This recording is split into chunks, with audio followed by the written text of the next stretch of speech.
Valu munandis pärast seksi või masturbeerimist pole norm. See on signaal, mida ei tohi ignoreerida. Ükskord valutas ja möödus, pole hullu. Aga kui kordub, põhjuseid on 2 ja mõlemad nõuavad tähelepanu. Esimene, varikotseele. Laienenud veenid munandikotis ei tule toime vere äravooluga pärast orgasmi. Veri seisab, munand valutab. Sagedamini vasak. Katsudes on munandikott nagu kott tussidega. Teine, infektsioon. Epididümiit, munandimanuse põletik.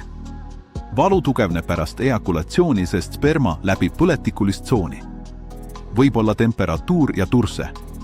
Kuidas eristada? Varikotseele valutab tõmbavalt ja möödub, kui pikali heita. Infektsioon valutab teravalt ja ei sõltu asendist. Mida teha? Mitte oodata, kuni iseenesest möödub. Uroloogi juurde läbivaatusele ja munandikoti ultrahelile. Munandid ei peaks valutama pärast naudingut.